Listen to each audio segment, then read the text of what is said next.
Okay, welcome back to Katawa Shoujo.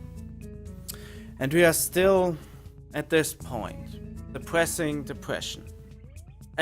Depressing and no the tense decision. So, what I would do if I would see something like this happen. So if he already has a bad feeling about this, that it's not just an itch thing after she fell down or pressed her on the tree. Because I was convinced at that point that this caused just the prosthetics to move in the wrong direction and then it just happened. But we saw it earlier in the game. In the story as well, that she started to limp and that Win was concerned about it and so on and so on. So, I really hope if I press her that the response of Hisao is that she should see the nurse immediately and not that he does something stupid. On the other hand, I have to think about that this is an anime. But on the other hand, I really try to put myself into it. And if I start to worry about a person which is close to me, then I would kind of press it, even if it would fire back to me. So this is something important, especially in the school and in a state like this. Even though they are just together, it's even more important to watch out for each other. So it's better to spit out the worries you have than to just let it go or let it rest. Because it will always bother you afterwards. And if then something bad happens, you will regret it more than this little pouting or this little angriness you may get from this, or even maybe not. But at least your mind is kind of at ease. You can always apologize afterwards for something that you think was not right.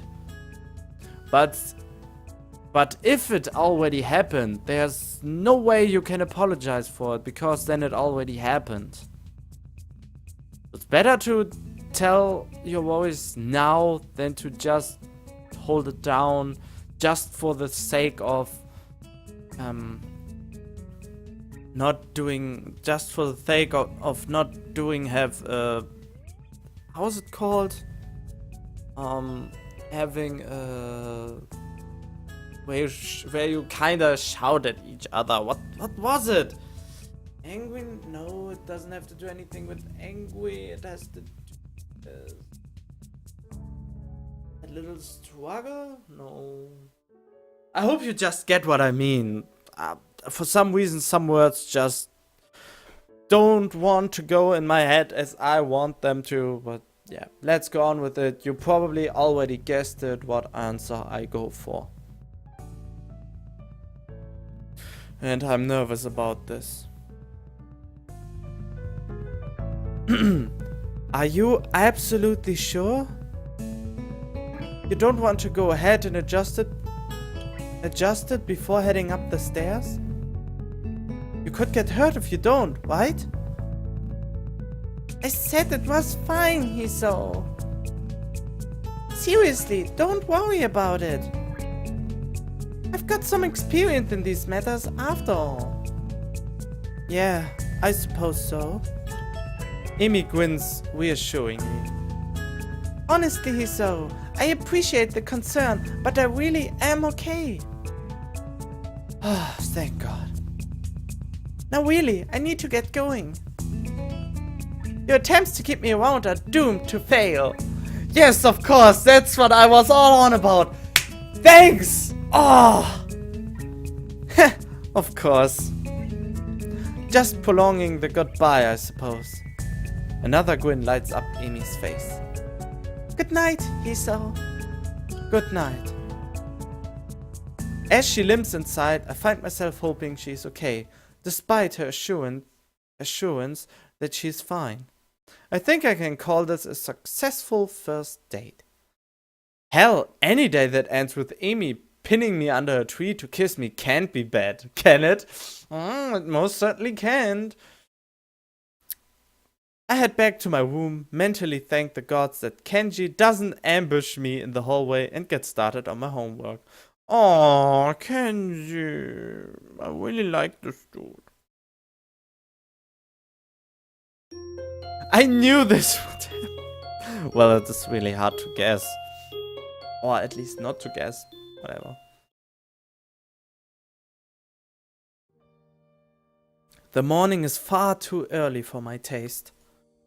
It doesn't help that I had trouble sleeping last night. There were simply too many things to think about. My mind refused to slow down. Instead, I replayed the rooftop, the park, and everything else over and over in my mind.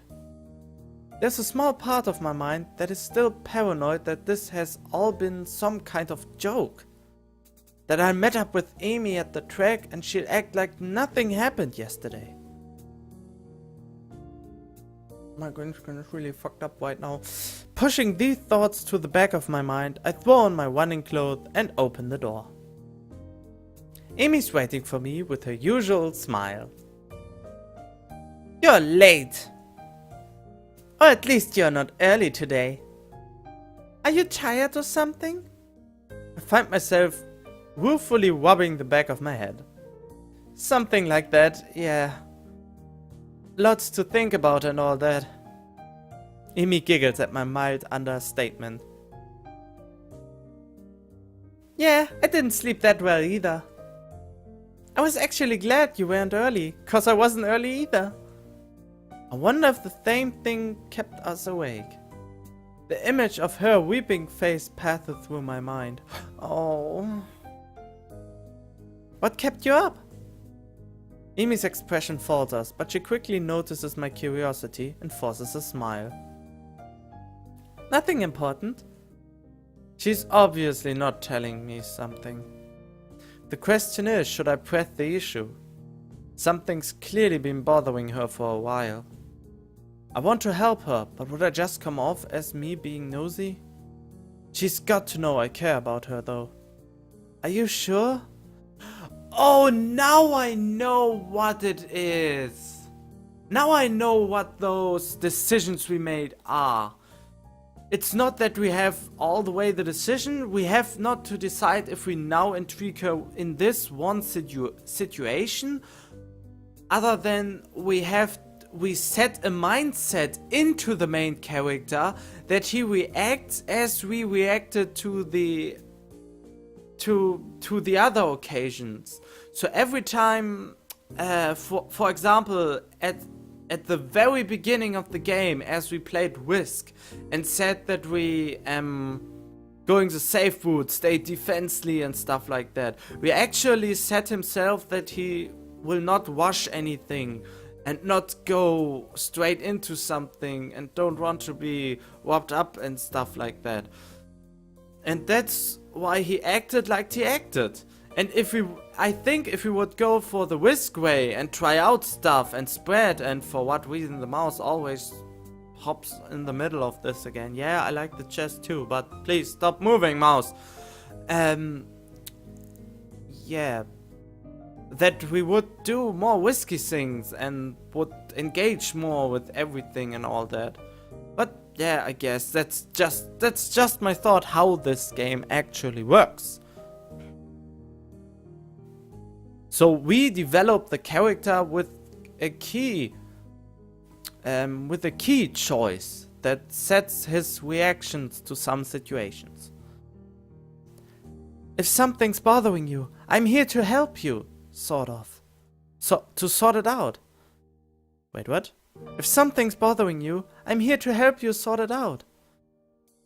Amy laughed then, but it's not her usual laugh. There's an edge to it that seems almost bitter. Sort it out? I'm not sure it can be sorted out, Hiso. An almost grim smile crosses her lips.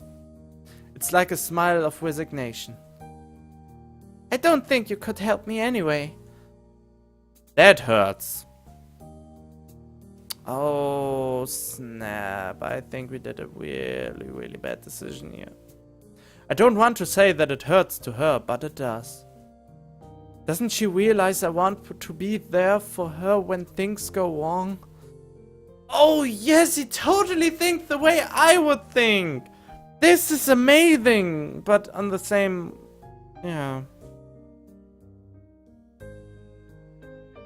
Well, I won't push you on the matter. But I'm here for you, if you decide later that you'd like to talk about it. It might help. I can see the debate raging behind Amy's eyes. It seems like she wants to tell me, but she's not sure whether or not she can.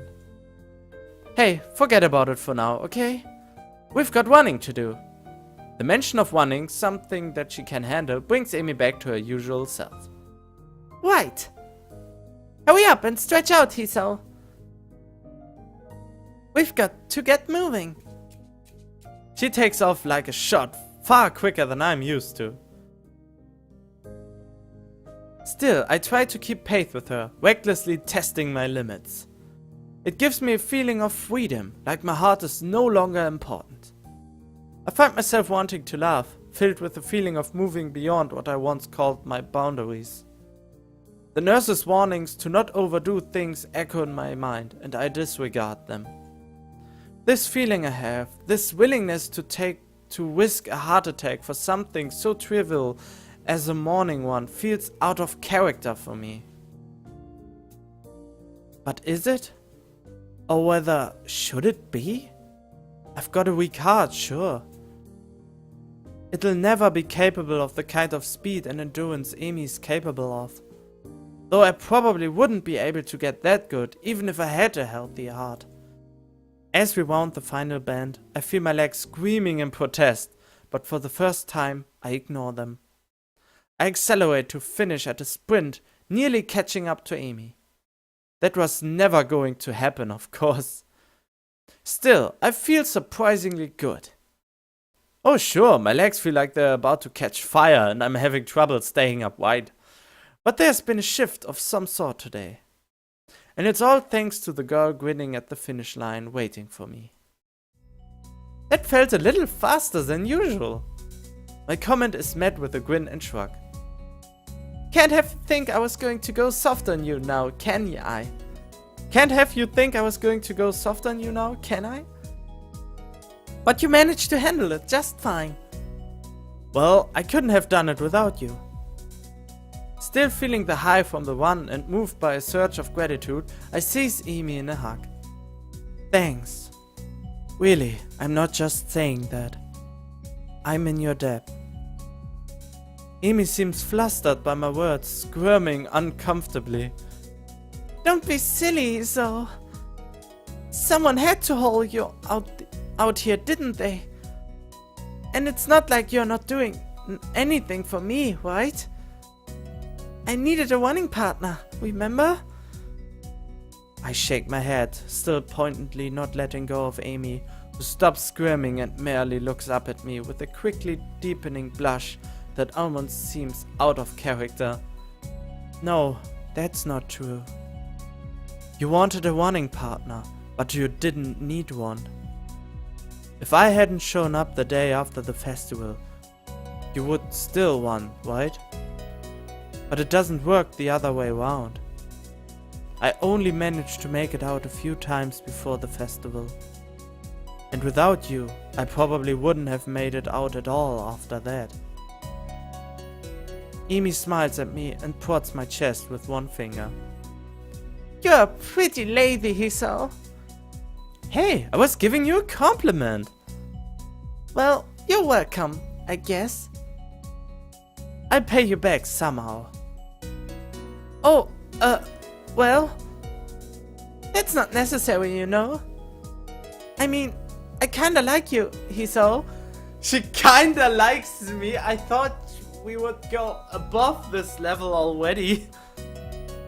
And being able to run with you in the mornings isn't exactly a bad deal for me either, so... For someone who gets so much praise, she seems too unused to gratitude. I can't think of anything else to say, so we fall silent. Oh, you didn't protest it and said, you kinda like me? I thought you love me. But, yeah. I don't know. I become aware of Amy's breathing, of the dampness of her clothing, and of the scent of her. Oh, the sweaty smell of a nice girl. Yeah, I like the sweat and the scent of girls. Alright? Of most, at least. Kind of. This sounds wrong. I don't think it is wrong if you like the smell of something. Because sweat isn't gross always. Only cold sweat that goes wet again, that can kinda sting. But if it's fresh sweat, it really smells kinda good on some persons. Well, of course not mine. How could it be? Yeah, let's forget about that. Coming off of anyone else, it would stink. Yeah, that's basically what I wanted to say. Coming off of Amy, it fits her in a way nothing else could. Her skin is cool, slick with sweat, and a breeze causes goosebumps to rise. Almost without thinking about it, I lean down and meet Amy's mouth, which has already moved to meet my own. Her lips are soft, and she hums happily as we kiss, sending vibrations from her mouth to mine. Oh, this gives a shudder. This is really a great kind of kiss. There's a startling whiteness to everything about this moment. We fit one another perfectly. The kiss ends and I finally let my arms drop back to my sides. Amy is smiling warmly at me and giggles again. Come on, Hiso, we'd better go see the nurse. What's this? Then it happens. What happens? Wait, I have to do something. What happens? What happens? Oh, I know what happened. Dum dum. Oh god, no! It's even worse! As she turns to begin walking, she gives out a tiny yelp and stumbles forward. Amy! I leap to steady her and notice with some concern that she is favoring the same leg as last night. Your leg! Amy seems panicked and pushes away from me. It's fine! Oh, you can't be serious right now, girl! You just can't be serious right now! This is serious! Don't turn it down like that! My expression must seem hurt, because she hastens to apologize. Sorry! Didn't mean to push you like that. I was just... She stumbles for something to say. It's nothing, really. Hey, don't worry about it. She's so flustered, I decide to shrug the whole thing off. But there's a cold feeling in the pit of my stomach. Now that won't go away. I tried to step in and help her, and she pushed me away. Smiling, I shove those thoughts to the back of my mind and concentrate on Amy. I just don't want you getting hurt, that's all. You don't have to worry about me, honest. How can you say such things if you audibly yelped and give out a sound of pain? Come on. I'm fine. Yes, you say that, but I don't believe you. Why won't you tell me what's wrong? It's like she gets offended by my trying to help.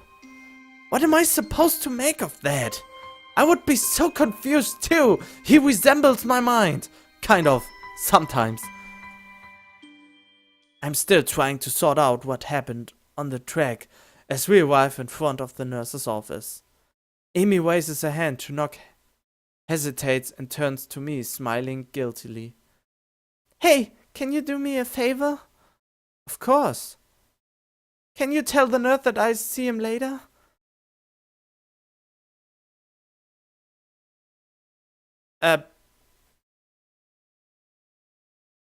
You are not quite serious right now, are you?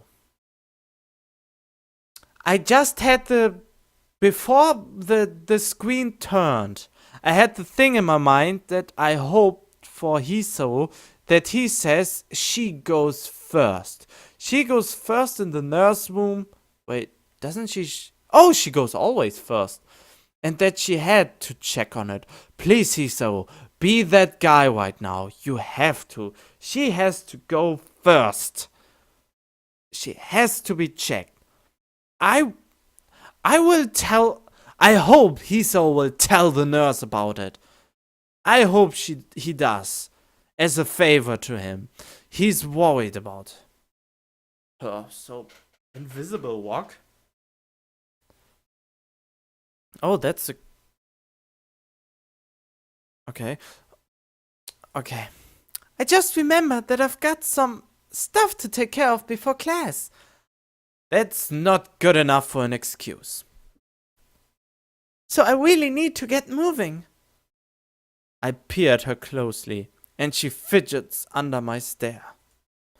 Yeah, she's clearly just avoiding the nurse. That lack of hers. Well, whatever. I said I'd help, and so I will. But I make damn sure she sees the nurse before the day's out. Yeah, okay, I let him know. Amy looks like I've just given her a pony on Christmas. Thank you so much. You're the best, Hiso. I'm rewarded for my complicity in her lie by a kiss that makes it all worth it, or so I tell myself.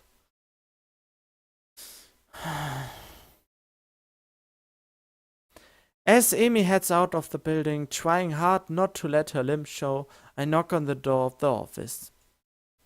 Ah, Hiso, come on in. I don't see Amy with you. She's not sick again, is she?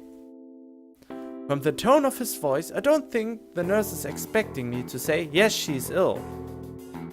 She said that she'd forgotten to do something, and so she had to skip out, but she'll see you later today. The nurse havens an exasperated sigh. Honestly, that girl. She's been avoiding me. Yesterday she was in and out here without even taking off her prosthetics, and now this. But at least it's not just me Amy doesn't want worrying. That's a comfort, I guess. Still, I feel like I should say something about her leg. I said I'd lie for her, but she really needs to see him. Now that you mention it, she was limping pretty badly today. And last night as well. The nurse's eyes narrow at the words, last night. And what exactly were you two doing last night? We were, on a date? The nurse raises his eyebrow as if surprised. Really? Interesting. Huh? Oh, nothing. His gaze turns thoughtful and then he grins at me. You don't think you could use some of that boyfriend charm to get her to come see me today, could you? Oh, come on, man! Yeah, I tried to get her here, of course, but... Of course! Oh, great! I love you now again. I was planning on doing that anyway. I think she's really hurt and just pretending she isn't. Yes, she does that. Afraid I'll make her stop running. Will you? I don't like to, but if it's bad enough that she's been limping, well... I guess I have to see what's wrong for myself before I make that call. I see. Amy not allowed to run? Perish the thought. I don't know if she'd be able to function without running. No wonder she's reluctant to admit anything's wrong. Well, I'll make sure she sees you. Good. Oh, and before I forget... He grins at me again in what feels like a vaguely threatening manner. Don't forget that I know what medications you're on. You be careful around Amy. Got it? What does he mean? Wow, he looks serious too. What's in my medicine that I should be careful around Amy? Don't tell me you put something weird in my medication. Got it. Don't hurt Amy. Wouldn't dream of it. Grand. I'd hate for you to be late. Huh? Late is in the late Hiso Nakai. Oh, that's why he fell asleep, or what? He frowns briefly, dissatisfied. Sounded better in my head. Well, at any rate, get out of here before you miss your first class. You've got things to do, I'm sure. Shoo! As I leave, I notice a nurse pulling out his phone and dialing a number. Meiko, your daughter's being a pain in the ass again. I'd better head back to my room, or I really will be late. Meiko, your daughter's being a pain in the ass again. Hey, wasn't he supposed to check my heart rate? Totally forgot about it. The lunch bell sounds, and I bring myself out of the stupor I slipped into during the morning's classes.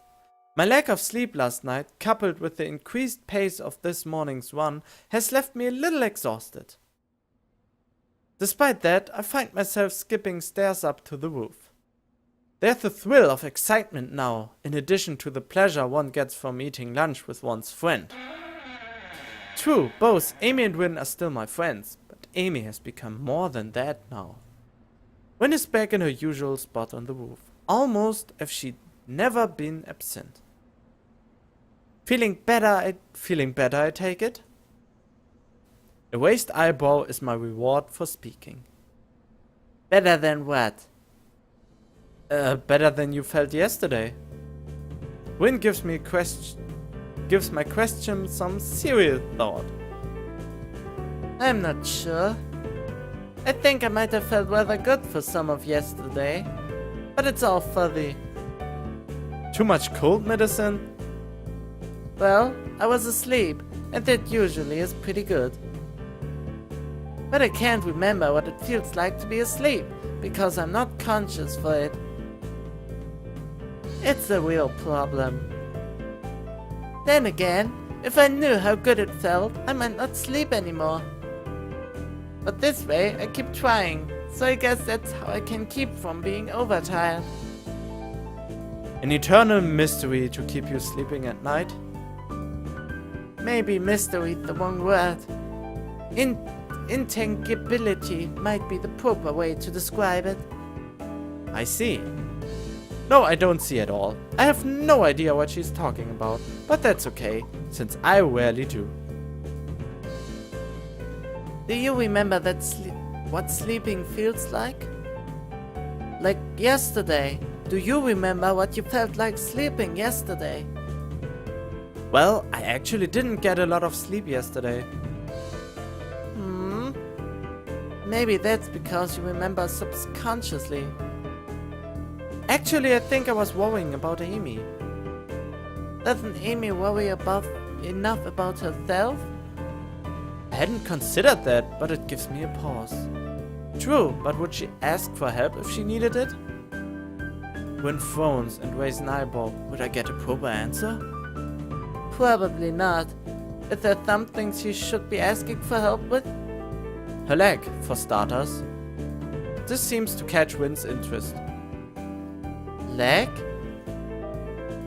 It's hurt, but she won't see the nurse about it. Win shakes her head in disapproval. You have to make her. The second person who says that I should force her to do it. Like she makes me go to class for her own good. Otherwise she could lose her legs again, and that's just too weird. Losing things twice. Especially if you don't find them again to begin with. Unless prosthetics are the same as finding something. But that's a different kind of lost, isn't it? I think so. I wonder. Wonder what? Uh-oh. Amy seems to have snuck up on Win and me, though Win doesn't seem especially surprised, which is itself unsurprising, I suppose. Win manages to sit herself upright quite expertly, throwing her upper body forward and using her momentum to right herself. Your leg, how's it feel? That earns me a frown and a bit of a glare. It's okay, I think. Not worth worrying about. Tell that to the nurse. He's quite insistent that you visit him, you know. Amy pouts like I've just told her she's been grounded. He worries too much. I think I've changed her voice a little. It's not a big deal, just a little soreness. I think that's the voice again. I try to resist rolling my eyes in exasperation. If it's nothing, then you should have no problem seeing him, right? Amy narrows her eyes suspiciously. Did he put you up to this? Well, maybe. A little? But that's not the point. I would have reminded you to see him anyway. It would be terrible to see you really hurt and not doing anything about it. That would make it worse, and I don't really want to see you hurt, you know? Call me crazy, but I kinda would prefer to see you happy and healthy. With each statement, Amy's frown fades a little more, until eventually she's grinning, albeit a little shyly. We are getting to her. Well, if you're going to put it that way, then I guess I have to see him.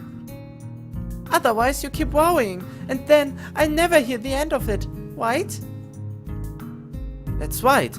I keep bugging you about it, and that might put a damper on our dates. How's the food, Hiso? Talk to the nurse, Amy. How's the food, Hiso? Talk to the nurse, Amy. How was your day, Hiso? Talk to the nurse, Amy. Hiso, I think I'm ready to go all the way. Talk to the nurse, Amy.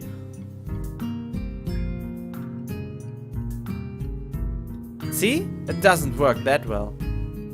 Amy giggles at my high-pitched rendition of her own voice. It gives me an affectionate shove.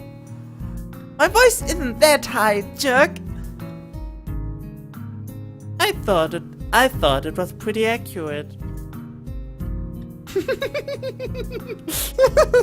Amy and I stared Win for a while before I burst into laughter. I totally forgot about giving it her voice. Amy crosses her arms and huffs, mock offended. You're both jerks. Such vile calumnies from you, young woman. I'm stunned that you would call me, of all people, a jerk. Honestly, I just don't know what to think. Amy sticks her tongue out at me. You ass! So Win, how's the art club these days? Win, seemingly as surprised by the sudden change of topic as I am, takes a minute to think before answering, and my stomach rumbles up. I believe it's okay. Although, Nomiya keeps telling me to work harder. But I don't think he understands my methods. Can I go? Yeah, I can go further. He always struck me as a slightly creepy. Win pondered the statement for a while. I've never really noticed. But I don't pay much attention to him most days, so maybe that's why. How often do you meet? Thinking of joining, Hiso? What? Nah, I've already decided to join a club. Really? Which one? Well, it's not really much of a club, to be honest. Oh, you joined the tea club? No, I joined the science club, I think. Amy looks highly confused. You have a science club? Not really. It's just me. Hiso, that's not a club. that's sitting in your own room reading books. No, I mean, it's just me and Muto. I'm just the only student so far. Muto? Really? A thought strikes her. Oh, is that what you were talking about yesterday? Your meeting with Muto? Yeah, that was our first meeting, I guess. Wait. Oh, yeah, good. Amy giggles. Nerd! Hey, I can't help being clever. You know, I could have used your help years ago. You should have had your heart attack earlier in life, Hiso. I laugh and then realize this is probably one of the very rare times I laughed about my heart attack. Hindsight. Yeah. The ringing of the bell ends our conversation. I guess we'd better go. Yeah, I guess so.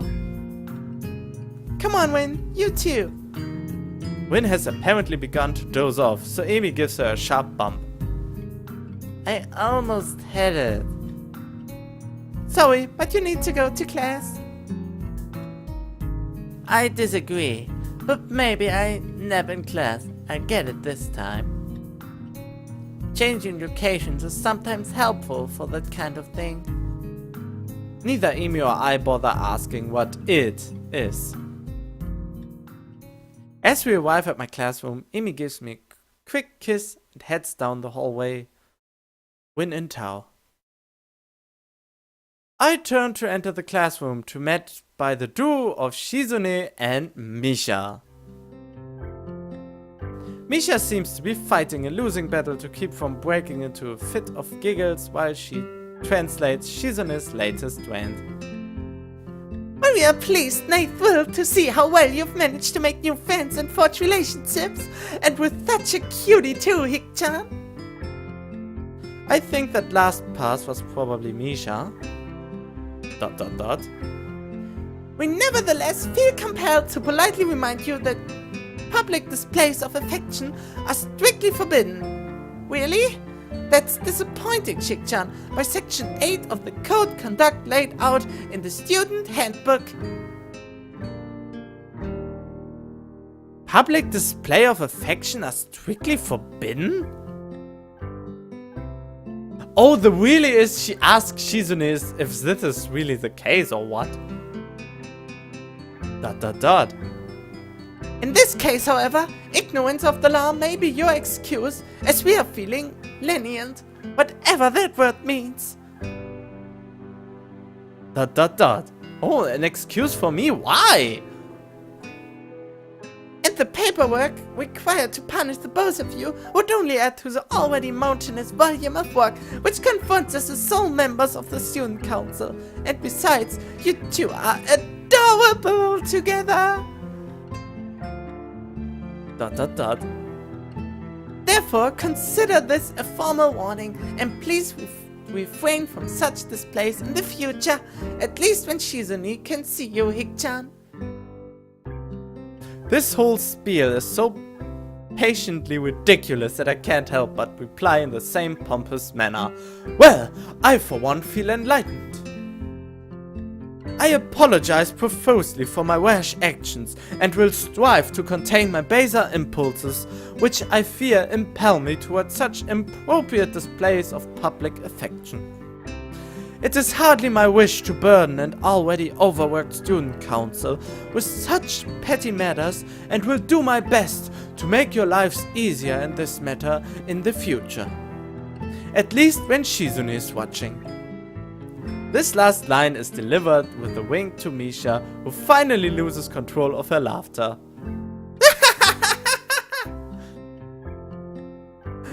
Well said, Hik-chan! Chuckling a little myself, we enter the classroom. Class is uneventful, and after the final bell rings, I find myself alone with Mutoro again. So, it looks like we've all assembled for the second meeting of the Science Club. Or is it the first? What do you think? Should we count yesterday as a meeting? Well, we did form the club yesterday, didn't we? That seems like a club business, so we can safely call yesterday a meeting. Muto smiles in his usual stilted and awkward way. I wonder if the muscles in his face are just not shaped correctly to let him smile naturally. You really do have a knack for this. Have a knack for this. I think logical thought processes. That is. I guess so. A scientist speaks with authority, Hiso. The answer here is yes, I do. When the world wants to know how it works, we tell it, even if all we've got is a decent hypothesis. But we must sound certain anyway, because we are the authorities on the subject, right? He chuckles to go along with his awkward smile at his awkward joke. I'm doing my best not to grimace, but I don't think I'm being too successful. That's entirely false, of course. We know a lot, sure, but nobody's an expert on how the world works. If only because nobody can be sure. With no certainty, there are no experts. But we like to pretend sometimes. There are some things we can be certain of, right? Yes, but no. We know gravity's there, for example. To illustrate, Mutu picks up a pencil and drops it. See? Still there. But it's good to check every once in a while. That's why you still see researchers mucking about with gravity. We are pretty sure we know how it works, but there's always a chance that something isn't how we think it is. So you check and check and check. That's science in a nutshell, Hiso. The whole time I've listened, feeling rather spellbound, Muto seems to really be passionate about this stuff. I think. It's hard to tell sometimes. How the world works. How humans work. How the universe works. All these questions to be answered. And depending on what I go into, maybe I could even figure out a way to fix my heart. That said, I don't think that's a real priority for me. Besides, as we start discussing the book he gave me yesterday, I find myself more and more interested in that than my heart condition. Before we even realize it, an hour has gone by. Well, let's call this meeting over for now, okay? We'll have another meeting tomorrow, or the day after. He considered this for a moment. Call it the day after. I've got a lot of grading to do. Okay, see you then. As I exit the classroom, I realize that I don't really have anything to do tonight. Amy and I didn't make plans, so just go to Amy and meet her in her room, surprise her, and she is suddenly naked. Alright, going on. I guess I go to the library. It beats doing homework in my room anyway. Of course. The library always seems cooler than the rest of the building. Probably to keep the books from getting damaged by excessive heat and humidity. Books are sturdy objects, but if you want to keep them in good condition, it takes a little effort. I've got several books that are so well worn, the pages are barely clinging to the spine. It seems impossible for them to still be usable, but if you handle them with care... I make my way to the main desk, where I spot Yuko, busying herself with something or another. She smiles at me as I enter and waves. Hello, Hiso! Good to see you again. What are you looking for this time? Nothing in particular, I guess. I just didn't really feel like going back to my room, is all. Yuko nods. Well, if you're unoccupied, maybe you could help me look for something. Sure, what do you need? Yuko brings a finger to her lips and looks around furtively. She seems to be looking for eavesdroppers. Come closer. I take a few hesitant steps forward while feeling distinctly unnerved. Yuko lowers her voice to a confidential whisper. I'm on the trail of Yamako, the cat burglar. The what? Shh! The walls have ears, Hiso! Or they might. But listen. Oh wait, I want the music track. High tension, okay. But listen, those missing books, remember them? Yeah? Well, they weren't missing, they were stolen. I'm convinced of it. I remember you saying something of the sort earlier, but how do you know? Yuko leans in closer and if possible whispers even lower. Because I found one of his hiding places. You did what? Yuko looks triumphant. Found one of his stashes. It was under one of the stairwells in the boys' dorm. 3 books I'd been looking for, all there. I'd suspected a thief before, but this proves it. So did you take back the books? Yuko looks as if I've just suggested the walk around naked. As if I've just suggested she walk around naked. Are you nuts? He can't know I'm onto him. He might go to ground and evade capture. Aha. So what do you need my help with then? Yuko casts another glance around the library and leans in closer. Kenji is a thief, I guess. You've got to spy for me. Spy? Yeah, like when you're in the dorms, you know? Keep an eye out for suspicious activity. Kenji? What constitutes suspicious anyway? I mean, Kenji's a pretty suspicious dude, but I wager he barely goes to class, much less sneaks into library to pilfer books. Wow, really? You drop him that easy? Oh my god, this episode goes on way too long by now! Still, what's the harm in saying yes? At the least, it'll get me out of this weird conversation. I'm sorry for that. And I have to end this episode here pretty quickly now. I hope you enjoyed this episode. Leave a like if you did. And I hope I will see you in the next one. Stay tuned.